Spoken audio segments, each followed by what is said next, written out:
अंदर का व्यू है। यहाँ टी का प्रोसेसिंग चल रहा है अभी। तो बस कुछ ही देर में हम पहुंच जाएंगे चौली की जाली। फूड भी है, कॉफी भी है, समोसा तो भी 1 साल। तो अगर उस वीडियो को आप देखेंगे तो गार्डन पहुंच के आपको टी गार्डन दिखाएंगे। सूरज सा व्यू आ रहा है टी गार्डन का और धूप निकल चुकी है। रास्ते में हमें बारिश भी हो। चलिए चलते हैं घोड़ा खाल मंदिर भोलू देवता के। मुख्य पुजारी नवीन चंद्र जोशी जी से।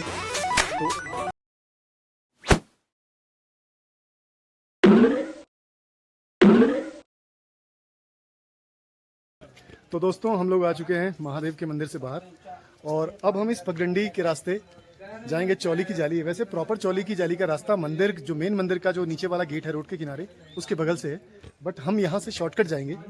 तो चलिए चलते हैं चौली की जाली और आगे जाके हम देखते हैं अगर रास्ता जो है ठीक हुआ तो जाएंगे, अगर बहुत ज़्यादा पेड़ पौधे झाड़ी वाला हुआ तो नहीं जाएंगे, क्योंकि आजकल बारिश का सीज़न है और आप तो जानते हैं बारिश के सीज़न में पहाड़ों में जौंक जंगलों में होती है जो कि पैरों में चिपक जाती है और खून चूसती है। तो लग तो जौंक वाला ही रास्ता रहा है, पर चलिए अब लगेगी तो उसको भी देखेंगे और आपको भी दिखाएंगे, क्योंकि यहाँ पर बाज के पेड़ भी दिखाई दे रहे हैं और बाज के पेड़ों के आसपास अमूमन जो मैंने देखा है वो जौंक होती है।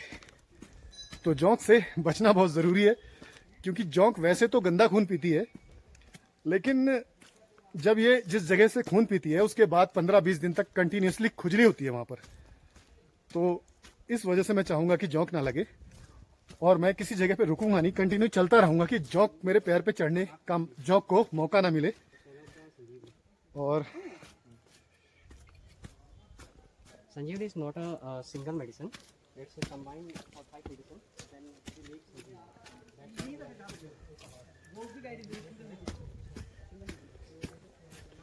तो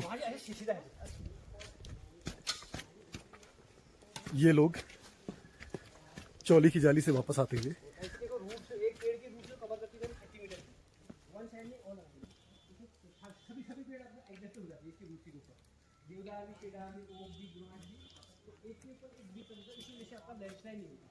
और यहाँ पर वैसे जैसे ही आप नीचे मंदिर के गेट पे पहुंचेंगे तो बहुत सारे आपको गाइड मिल जाएंगे जो कि आपको कन्विंस करेंगे कि हम आपको जो है ऊपर महादेव का मंदिर घुमा के लाते हैं।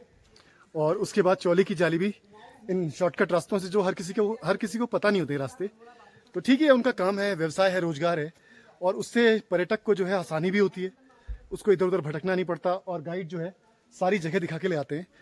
लेकिन हम लोग तो यहाँ के लोकल निवासी हैं, तो हम बचपन से यहाँ आ रहे हैं, तो इसलिए हमें सारे रास्ते पता हैं। तो आपको भी दिखाते हैं ये रास्ते। तो बस कुछ ही देर में हम पहुँच जाएंगे चौली की जाली।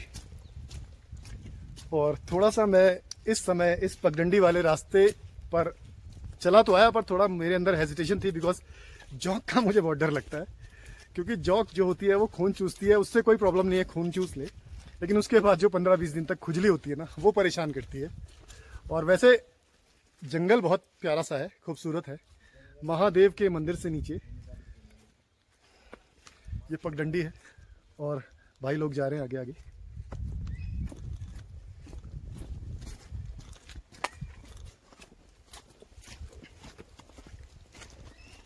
और मुक्तेश्वर जो ये है, मुक्तेश्वर नैनीताल से ज़्यादा हाइट पर है, करीब करीब 50-60 या 70-80 मीटर नैनीताल से ज़्यादा हाइट है। और यहाँ बर्फ़ भी नैनीताल से ज़्यादा गिरती है। जैसे नैनीताल में हाइट वाले प्लेसेस हैं, पंगोट, किलबरी या हिमालय दर्शन, वहाँ भी कभी कभी 2 फीट 3 फीट 3 फीट तक तो बर्फ़ मैंने देखी है हिमालय दर्शन के एरिया में। लेकिन यहाँ जो है, यहाँ ज़्यादा बर्फ़ पड़ती है, उससे नैनीताल से ज़्यादा बर्फ़ पड़ती है, क्योंकि ये नैनीताल से ज़्यादा हाइट है।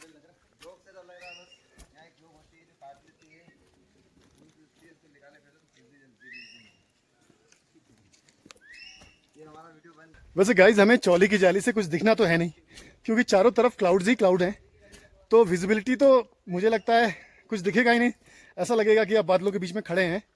लेकिन मैंने इससे पहले जो ब्लॉग बनाया था मुक्तेश्वर का, करीब करीब उस बात को हो गई है 1 साल। तो अगर उस वीडियो को आप देखेंगे तो चौली की जाली को मैंने बहुत क्लियरली दिखाया है। तो अगर चौली की जाली यहाँ ना दिखा पाऊँ मैं, क्या पता दिख भी जाए, लेकिन मुझे लगता नहीं दिखेगा आज, तो आप जो है मेरे उस पुराने वीडियो को देख सकते हैं, आपको अच्छा लगेगा। चौली की जाली बहुत हाइट, ऐसा लगता है उसके नीचे बहुत गहरी खाई है और बहुत सारी एडवेंचरस एक्टिविटीज़ भी होती हैं यहाँ पर। देखते हैं आज कैसी कंडीशन है, क्योंकि मानसून का टाइम है, दिन में कई बार बारिश भी हो जाती है, धूप भी आ जाती है। तो भैया हम पहुँच गए हैं चौली की जाली और यहाँ पे एडवेंचरस एक्टिविटीज़ हो रही है। ये देखिए वैली क्रॉसिंग।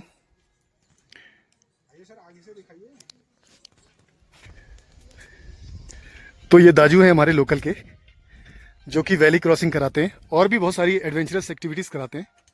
तो आप यहाँ अगर चौली की जाली कभी आएँ तो आप ट्राई कर सकते हैं। हम पहुँच चुके हैं चौली की जाली और कुछ इस तरह का व्यू है चौली की जाली का।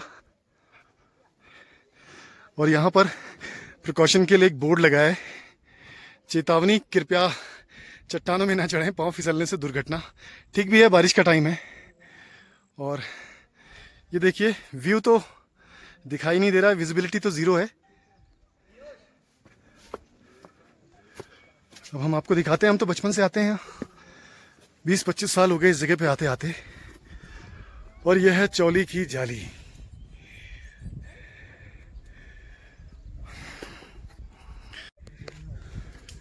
और दोस्तों ये है असली चौली की जाली, जिसकी वजह से इस जगह का नाम चौली की जाली पड़ा है। ये एक पत्थरों के बीच में होल है और कहते हैं कि इसके अंदर से अगर कोई महिला निकल जाए तो उसकी मनोकामना पूर्ण होती है। तो भूतकाल में वो औरतें जिनको संतान की प्राप्ति नहीं होती थी, वो औरतें इसके बीच से निकलती थी और इसलिए इस जगह का नाम चौली की जाली पड़ा। जुलाई का महीना है, बहुत ज़्यादा पर्यटक नहीं है, लेकिन दुकानें कुछ खाने पीने की खुली है यहाँ पर। एक वक्त था कि चौली की जाली पर दुकान तो क्या, एक बंदा भी नहीं दिखता था। किसी ज़माने में हम लोग यहाँ आके कैंपिंग किया करते थे और रात को यहीं रुकते थे, आग जलाते थे। लेकिन आज देखिए ये एक टूरिस्ट पॉइंट बन गया है जहाँ पर लोग आते हैं। पहले जो ये चीज़ मैं कहूँगा अनछुई थी, अब लोगों ने यहाँ दुकानें खोलकर और बहुत सारे जो कमर्शियल एक्टिविटीज़ चलाकर इस जगह को बहुत कॉमन सा कर दिया है। नहीं तो एक वक्त था कि ये जगह अपने आप में अल्टीमेट प्लेस था, है तो अभी भी, लेकिन बस कुछ चीज़ें हैं जिनमें बदलाव है। आप यहाँ फ़ोटो खिंचा सकते हैं आई लव मुक्तेश्वर के साथ। और ये चारों तरफ बादल ही बादल नीचे। अगर ये बादल नहीं होते तो आपको पूरा पहाड़ियों का व्यू दिखाई देता। तो गाइज अब हम लोग जो है वापस आ चुके हैं चौली की जाली से, रास्ते में हैं और अब पार्किंग के पास जाएंगे और चलेंगे यहाँ से हम टी गार्डन के लिए। तो टी गार्डन पहुँच के आपको टी गार्डन दिखाएंगे, कोशिश करेंगे पूरी, अगर हम टाइम से पहुँच गए तो। कुछ इस तरह का वापस लौटने का रास्ता है। जो प्रॉपर वे है वो ये है, हम लोग शॉर्टकट रास्ते से आए थे। दोस्तों अब हम आ चुके हैं नीचे पार्किंग में और अब हम यहाँ से चलेंगे टी गार्डन। तो चलिए यहाँ से चलते हैं tea garden. Ready tea garden चलने के लिए? हाँ सर रेडी। चलिए टी गार्डन चलते हैं और दिखाते हैं आपको चाय के बागान। दोस्तों हम लोग जा रहे हैं घोड़ाखाल टेम्पल, भोलू देवता के मंदिर, और रास्ते में बहुत तेज बारिश है।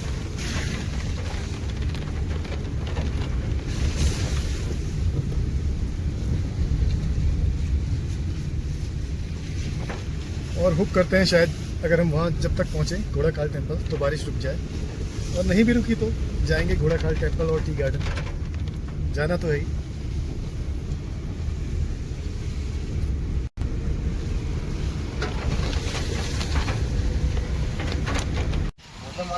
भाई बरसात में क्या ही नज़ारे हैं, ब्यूटीफुल क्लाउड्स। पुराना वो सॉन्ग है ना, दिल कहे रुक जा रे रुक जा, यहीं पे कहीं, जो बात इस जगह वो कहीं पे नहीं। ऐसा देख के ऐसा ही लगता है, वो गाना याद आ जाता है। वाह।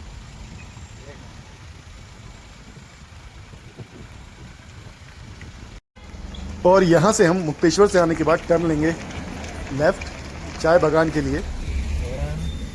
घोड़ा बादाम सही, पीछे देख के मार गई। तो गाइज अब हम मुड़ चुके हैं टी गार्डन के लिए। यहाँ से करीब करीब जो बोर्ड लगा है, यहाँ से 1 किलोमीटर का डिस्टेंस होगा टी गार्डन का। तो चलते हैं हम, टाइम से पहुँच जाएंगे तो हमको मिल जाएगा टी गार्डन, क्योंकि 5 बजे बंद हो जाता है। तो अगर आप आएँ तो हम लोग मुक्तेश्वर से वापस आए। वापस आने के बाद हमने यहाँ के टर्न लिया, बोर्ड था भवाली से 4 किलोमीटर पहले। और अगर आप भवाली से आते हैं तो 3-4 किलोमीटर बाद यहाँ से आ सकते हैं आप। एक और रूट है, कभी दिखाएंगे वो। फिलहाल तो आप अगर आए तो ये रूट अच्छा है। दोस्तों हम पहुँच चुके हैं टी गार्डन। तो चलिए सबसे पहले हम टी गार्डन के गेट पे चलते हैं। यहाँ अगर आप आएंगे तो आपको 40 रुपीज़ का एंट्री टिकट लेना पड़ेगा। यहाँ से आप एंट्री टिकट लेने के बाद टी गार्डन में एंटर होंगे।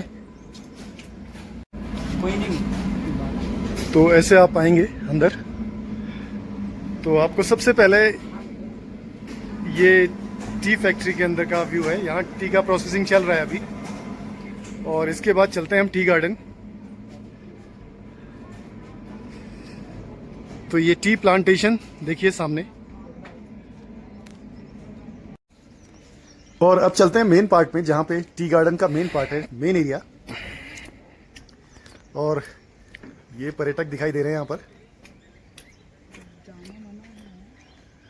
तो ये आ गया टी गार्डन हमारा, और ये खूबसूरत सा टी प्लांटेशन, ब्यूटीफुल व्यू। और आज थोड़ा बारिश का दिन है, अदरवाइज यहाँ पर ड्रेसेस होती हैं जिनको पहन के पर्यटक फोटो वगैरह ले सकते हैं, खिंचवा सकते हैं यहाँ।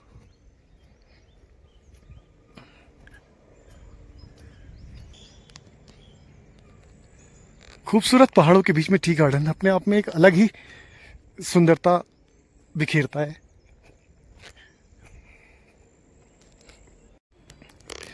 और टी गार्डन में एक कैफेटेरिया भी है जहाँ पर आप टी का आनंद ले सकते हैं। यहाँ जाइए और डिफरेंट तरह की चाय मिलेगी आपको। तो आप जो है यहाँ आके चाय का भी आनंद ले सकते हैं। और टिकट चेक कराइए। तो ये है टी गार्डन का व्यू। तो दोस्तों हम पहुंच चुके हैं टी गार्डन के अंदर, और ये है टी गार्डन। एक बेहद खूबसूरत सा व्यू आ रहा है टी गार्डन का। और धूप निकल चुकी है, रास्ते में हमें बारिश भी मिली।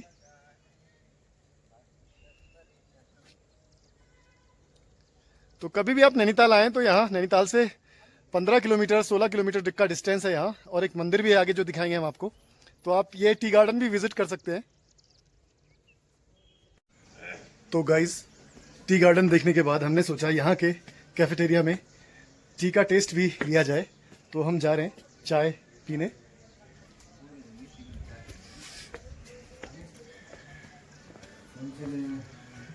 तो कुछ इस तरह का नॉर्मल बैठने का इंतज़ाम है यहाँ। यहाँ बैठ के आप चाय, डिफरेंट टाइप की टी मिलेगी आपको। आप उस टी का आनंद ले सकते हैं। तो अभी देखते हैं हम यहाँ चल के क्या क्या मिलता है।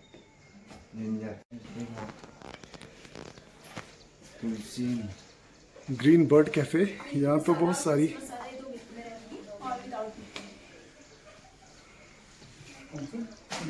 आप यहाँ खाना भी खा सकते हैं, पहाड़ी थाली।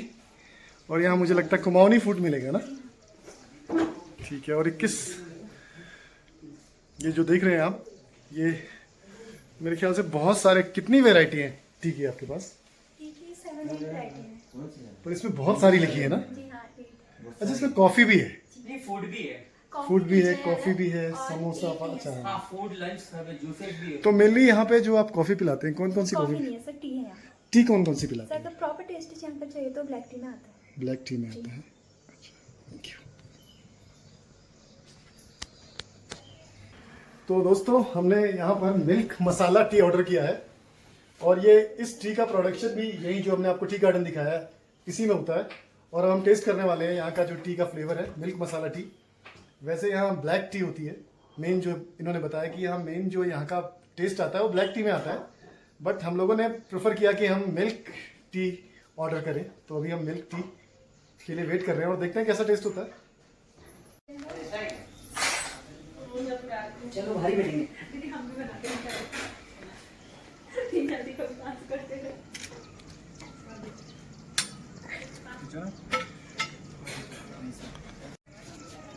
और आप बाहर बालकनी में भी आके बैठ सकते हैं।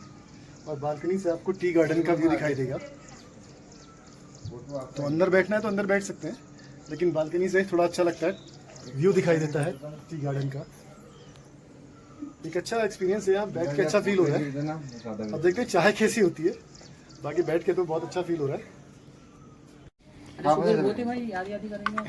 तो चाय आ गई हमारी, नहीं और इसको पी के देखते हैं हम कैसा टेस्ट है। भाई साहब एक तो गाइस चाय को हमने पी के देखा, टेस्ट किया, चाय बहुत ही बढ़िया चाय है। आप यहाँ आके चाय पीजिए, डिसअपॉइंट नहीं होंगे कि टी गार्डन में हमें चाय खराब मिली। चाय तो अच्छी है, बाकी हम भाई लोगों से भी पूछ लेते हैं। तो गोलू भाई, चाय कैसी लगी आपको? चाय तो बढ़िया रही, पिए अच्छी है, टेस्टी है, गुड। खुशबू तो बहुत प्यारी और रितेश भाई, आप टेस्ट करके बताइए। तो चाय अच्छी है, रियल है। हाँ नहीं चाय अच्छी। मेनली चाय रियल है, कोई इंग्रेडिएंट्स नहीं अलग से, रियल चाय है। तो गाइस अगर आप यहाँ इतनी दूर आते हैं तो चाय पिए बिना मत जाना, चाय जरूर पीना। कम से कम वो एक्सपीरियंस, वो टेस्ट आपको याद तो रहेगा नैनीताल से जाने के बाद। तो आप टी गार्डन आए तो चाय पी के जाइए, मैं ये आपको ही बोलूँगा। तो गाइस अब हम यहाँ से चल रहे हैं, चाय पी हमने कैफेटेरिया में, चाय अच्छी थी चाय, आप ट्राई कर सकते हैं। इसके बाद हम जो लोग चलेंगे घोड़ाखाल मंदिर गोलू देवता के, और फिर वापस नैनीताल जाएंगे। तो चलिए चलते हैं घोड़ाखाल मंदिर गोलू देवता के। पागल भी जरूरी हूँ, अच्छे तो अभी देते हैं। तो भाई लोगों कैसी थी चाय? अरे चाय एक नंबर थी, चाय एक नंबर थी, झमाझम। तो भैया धूप भी बहुत अच्छी आ चुकी है शाम को, और दिन में हमने बारिश को भी फेस किया रास्ते में मुक्तेश्वर के। और वहाँ जब हम पहुंचे तो मंदिर में भी हल्की हल्की बारिश तो हो ही रही थी, पर इस समय देखिए बढ़िया धूप है पीछे पहाड़ों पर, टी गार्डन। और धूप का आजकल जो है, धूप देखना अपने आप में एक बहुत कम दिखाई देती है, क्योंकि बादल ही छाए रहते हैं। मानसून के टाइम पे पहाड़ी जगह है नैनीताल, तो धूप आती है तो बहुत अच्छी लगती है। और ये हमारे कर्मचारी हैं, टी गार्डन के बहुत पुराने कर्मचारी हैं। तो कितने साल हो गए? मुझे 29 साल। 29 साल हो गए, और मुझे आते आते यहाँ पे करीब 20 साल हो गए। तो चलिए अब दिखाते हैं आपको गोलू देवता जी का मंदिर, और चलते हैं हम, जिसको 1 करोड़ घंटी वाला मंदिर भी कहा जाता है। तो स्टार्ट करते हैं। और यहाँ से चलने से पहले ये बाहर एक शॉप भी है, जहाँ से आप अपने लिए चाय खरीद सकते हैं। यहाँ डिफरेंट तरह की टी मिल जाएगी आपको। आप किस तरह की चाय देते हैं? बतानी है आपको। जी जी। लीफ में है, फर्स्ट लीफ नहीं है हमारे पास अभी, सेकंड और थर्ड है। सेकंड और थर्ड। फर्स्ट लीफ 100 ग्राम 100 रुपए का है। ये थर्ड वाला 150 का 250 ग्राम है। जैविक चाय है नेचुरल। अच्छा, ये क्या बताया आपने इसको? 600 रुपए केजी है, 150 का 250 ग्राम। 150 नेचुरल का। टी हुई, ऑर्गेनिक टी है यहाँ पे। और ये 100 ग्राम। 100 ग्राम 100 रुपए का। तो अगर हम इसको लेके जाएं और हमें जरूरत पड़े तो आपसे मंगवा सकते हैं हम? मंगवा सकते हैं, नंबर ले लीजिए। ये नंबर है टी गार्डन में। अगर आप यहाँ से चाय ले जाते हैं और आपको पसंद आती है तो आप इन नंबरों पे कॉल करके चाय को आप अपने घर भी मंगवा सकते हैं। बिना दूध की। अब हम चल दिए गोलू देवता के मंदिर।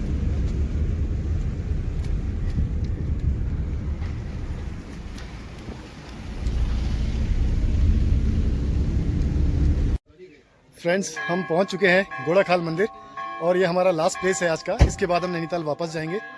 तो कुछ इस तरह का व्यू है, पीछे भीमताल लेक दिखाई दे रही है,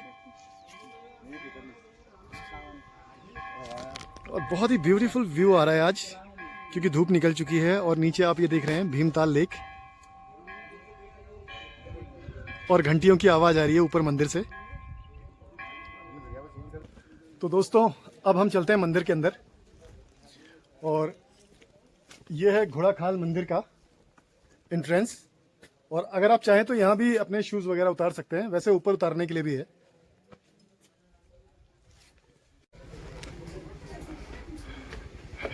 तो इस तरह से सीढ़ियाँ हैं, कई सारी, बहुत ज़्यादा भी नहीं है। तो आप सीढ़ियाँ चढ़ते चढ़ते चढ़ते चढ़ते मंदिर के प्रांगण में पहुँचेंगे, और यहाँ से एक खूबसूरत सा भीमताल का व्यू दिखाई देता है।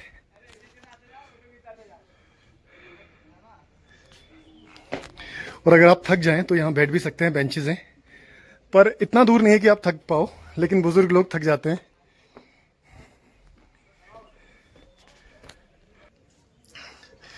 तो दोस्तों गोलू देवता को न्याय का भी देवता माना जाता है और कहते हैं कि अगर जिसे कहीं न्याय नहीं मिलता वो यहाँ आए और अपनी अर्जी लगाए और गोलू देवता उसका जो है समाधान करेंगे, उससे न्याय दिलाएंगे। तो इसको 1 करोड़ घंटी वाला मंदिर भी कहा जाता है, क्योंकि जब हम टेंपल के अंदर जाएंगे तो बहुत सारी घंटियां हैं।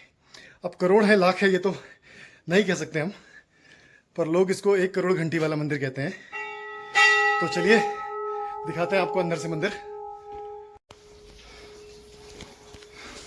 कुछ सीढ़ियां चढ़ने के बाद अब हम उस स्थान पर पहुंच गए हैं जहां पर हमें अपने शूज, जूते, चप्पल वगैरह रिमूव करने हैं। यहाँ रखेंगे, उसके बाद हम मंदिर के अंदर प्रवेश करेंगे।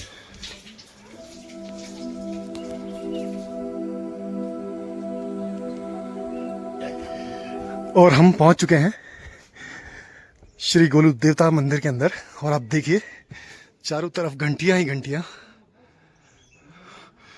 और इतनी बड़ी बड़ी घंटियां हैं।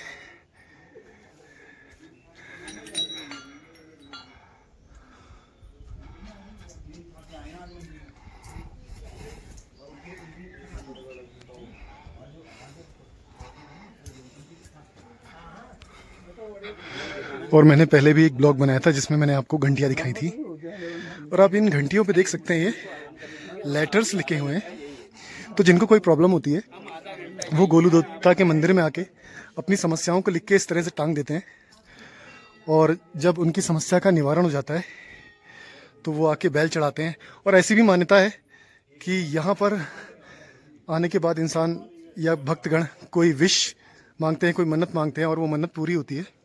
तो उस मन्नत के पूरी होने के बाद यहाँ पर घंटी चढ़ाने की प्रथा है। तो इसलिए यहाँ पर करोड़ों कह सकते हैं या लाखों कह सकते हैं, लेकिन घंटियाँ ही घंटियाँ हैं चारों तरफ। और अगर आपने विवाह मूवी देखी होगी शाहिद कपूर की, तो उसमें ये मंदिर दिखाया गया है। और ये देखिए, ये वाली घंटी नेपाल के former prime minister Girija Prasad Koirala ने चढ़ाई है। और इस तरह से बहुत बड़े बड़े सेलिब्रिटीज़ यहाँ आए हैं और जिन्होंने यहाँ पर घंटियाँ चढ़ाई हैं। तो कभी आप आएँ तो इस अमेजिंग जगह को, एक अद्भुत जगह को जो है देखना ना भूलें। और हमें यहाँ पुजारी जी मिल गए हैं जो गोलू देवता मंदिर के पुजारी जी हैं, और हम इनसे जानेंगे कुछ इनके बारे में, गोलू देवता के बारे में। तो पंडित जी बताइए कुछ। ये गोलू देवता है, न्याय के देवता। ये 12वीं शताब्दी में वो हुए थे, स्थापन किए थे यहाँ पर। ये 9 साल पुराने हैं। यहाँ पर जो है, यहाँ पर आदमी मन्नत मांगते हैं, कोई धर्मशाला बनाता है, कोई घंटी चढ़ाता है, कोई वो भंडारा करता है मन्नत पूरी होने के बाद। ये न्याय के देवता है। कोर्ट कचहरी में जिसका न्याय नहीं होता है वो गोलू देवता के मंदिर में आके न्याय करता है। ये है जी यहाँ गोलू देवता। ये इन स्वयं भू है यहाँ पर, पिंडी रूम में है स्वयं भू में। इनकी 3 गद्दियाँ हैं। एक गद्दी है चंपावत में, चिताई में चिता लगी है। मनुष्य रूम में इन्हें जन्म लिया जब ये न्याय के लिए गद्दी लगाई पूरा खाल। तो पंडित जी जानकारी देने के लिए। नवीन चंद जोशी नाम है आपका। आपका बहुत बहुत धन्यवाद। वर्तमान पुजारी नवीन चंद जोशी, पूरा खाल मंदिर। शुक्रिया। वो देखिए फिर हमारे हनुमान जी घुस गए।